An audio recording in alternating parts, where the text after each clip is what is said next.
সালাম ডাক্তার জাকির সাহেব। আমার নাম সঞ্জয় নারায়ণ।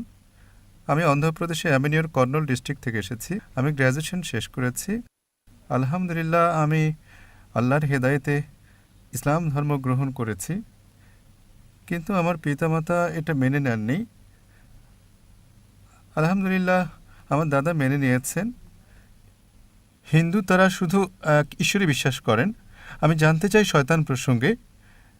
এটা আমি জানি যে শয়তানকেও আল্লাহ সৃষ্টি করেছেন। শয়তানের অন্য নামগুলো কোরআন মজিদে ও বেদে, কোরআন মজিদ ও বেদে শয়তান অন্য নামগুলো কি কি? এবং আমার দাদা একটা প্রশ্ন করেছেন, যখন কলিযুগ শেষ হবে, আমি জানি অচিরেই কিয়ামত হবে, সে জানতে চাই কখন কলিযুগ শেষ হবে। এবং অনেক হিন্দুরা শ্রীরাম, সাই বাবা, শ্রীকৃষ্ণকে। আমি জানি যে আল্লাহ শুধু একজনই, কিন্তু সব মিলিয়ে পয়গম্বর তো অনেক এসেছেন, প্রায় 1,24,24,000 পয়গম্বর।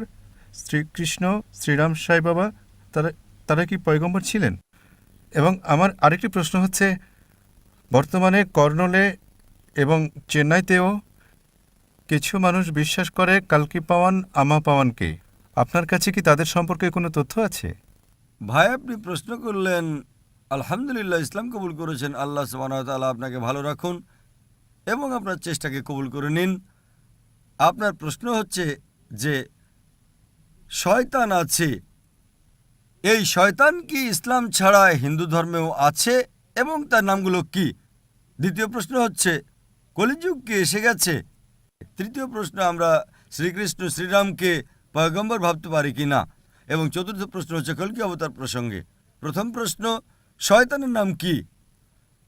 শয়তানের যে প্রধান, তার নাম কোরআন মজিদে আছে ইবলিশ। কিন্তু কোরআন মজিদে বলা আছে সূরা নাসে যে যেসব লোক যারা মনের মধ্যে দ্বিধাদ্বন্দ্ব জাগায় নিজেদের মনে এবং তারপর সরে যায়, তারা মানুষের মধ্যেও আছে, জিনের মধ্যেও আছে। শয়তান কোরআন মজিদ অনুযায়ী মানুষের মধ্যেও শয়তান আছে, জিনদের মধ্যেও আছে। মানুষ এবং শয়তান উভয়কেই স্বাধীনতা দেওয়া হয়েছে। আমরা চাইলে আল্লাহর কথা মানতে পারি, চাইলে নাও মানতে পারি।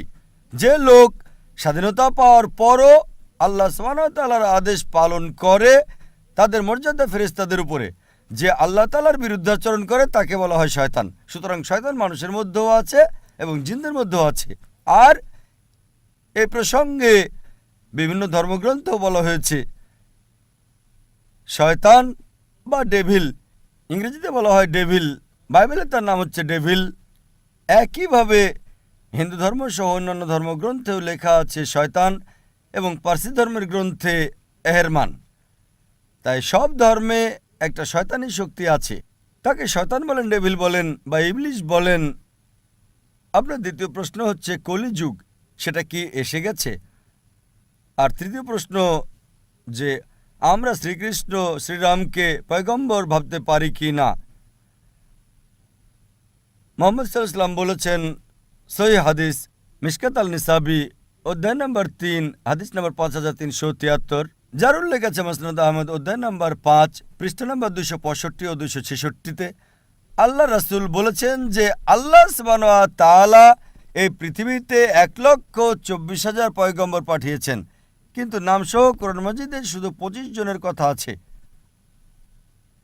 আদম আলাইহিস সালাম, নূহ আলাইহিস সালাম, ইব্রাহিম আলাইহিস সালাম, মুসা আলাইহিস সালাম, ঈসা আলাইহিস সালাম, মুহাম্মদ সাল্লাল্লাহু আলাইহি ওয়াসাল্লাম সহ 25 জনের নাম আছে। কিন্তু কোরআন মাজিদে লেখা আছে সূরা ফাতির সূরা নম্বর 35 আয়াত নম্বর 24-এ,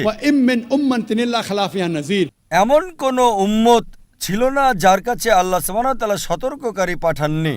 আল্লাহ তাআলা বলেছেন সূরা রাদ সূরা নম্বর 13 আয়াত নম্বর 7-এ, এবং প্রত্যেক জাতির কাছে আমি হিদায়াতকারী প্রেরণ করেছি।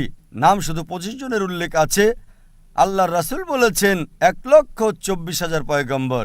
আপনি আমাকে জিজ্ঞেস করলেন যে হতে পারে শ্রীকৃষ্ণ পয়গম্বর ছিলেন, অথবা হতে পারে যে শ্রীরাম পয়গম্বর ছিলেন। যেহেতু কোরআন মাজিদে শ্রীকৃষ্ণ অথবা শ্রীরামের কথা বলা হয়নি, কোনো সহিহ হাদিসেও নেই, এজন্য আমি বলতে পারবো না যে তারা পয়গম্বর ছিলেন। আমি বলতে পারি এটা হতে পারে, মেবি হতে পারে তারা পয়গম্বর ছিলেন, হতে পারে পয়গম্বর ছিলেন না, কিন্তু আমি বলতে পারি না যে তারা 100% নিশ্চিত পয়গম্বর ছিলেন। কিছু মানুষ বলে রাম আলাইহিসসালাম, এটা ভুল, এটা বললে ভুল হবে। তাই শ্রীকৃষ্ণ শ্রীরাম হতে পারে পয়গম্বর ছিলেন, হতে পারে পয়গম্বর ছিলেন না, কিন্তু যদি তারা পয়গম্বর হয়েও থাকেন, যে সকল পয়গম্বর মুহাম্মদ সাল্লাল্লাহু আলাইহি ওয়াসাল্লামের পূর্বে এসেছেন তাদেরকে শুধু একটা জাতির জন্য পাঠানো হয়েছিল, তাদের গোত্রের জন্য, এবং তাদের কথা একটা নির্দিষ্ট সময়ের জন্য নির্ধারিত ছিল।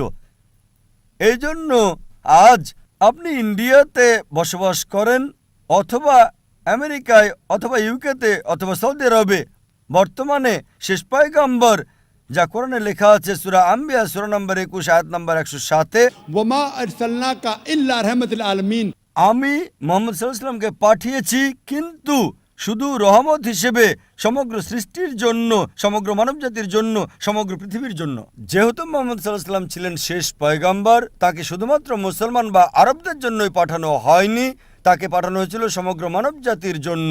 তাই আজ হয়তো আপনি বাস করছেন ভারতে, অথবা ইউএসএতে, অথবা ইউকেতে, অথবা সিঙ্গাপুরে, অথবা সৌদি আরবে, আপনাকে বিশ্বাস করতে হবে শেষ পয়গম্বর মুহাম্মদ সাল্লাল্লাহু আলাইহি সাল্লাম। আর এটা লেখা আছে হিন্দু ধর্মের গ্রন্থেও। যেমন আপনি বললেন কল্কি অবতার সম্পর্কে, এই বিষয়ে আমি লেকচার দিয়েছিলাম গত শনিবার, এক সপ্তাহ আগে 15 তারিখে। এই মঞ্চে এক সপ্তাহ আগে আমি বলেছিলাম মুহাম্মদ সাল্লাল্লাহু আলাইহি সাল্লামের কথা বিভিন্ন ধর্মের গ্রন্থসমূহে, এবং সেই বক্তব্যে আমি কল্কি অবতারের কথাও বলেছিলাম। লেখা আছে কল্কি পুরাণাতে অধ্যায় নম্বর 2 অনুচ্ছেদ 4, 5, 7, 11 এবং 15 নম্বরে যে কল্কি অবতার আসবেন, ভবিষ্যৎবাণী আছে। তার পিতার নাম হলো বিষ্ণু ইয়াস, অনুবাদ করলে হয়ে যায় আল্লাহর বান্দা আব্দুল্লাহ। তার মায়ের নাম হচ্ছে সুমতি, অনুবাদ করলে হয়ে যায় শান্তি প্রতিষ্ঠাকারী নারী। এর অনুবাদ হচ্ছে আমিনা। বলা হয়েছে তিনি জন্ম নেবেন সাম্বালাতে, শান্তির স্থান, অনুবাদ হলো মক্কা। তিনি জন্মাবেন সেই সাম্বালার দেশের প্রধানের ঘরে।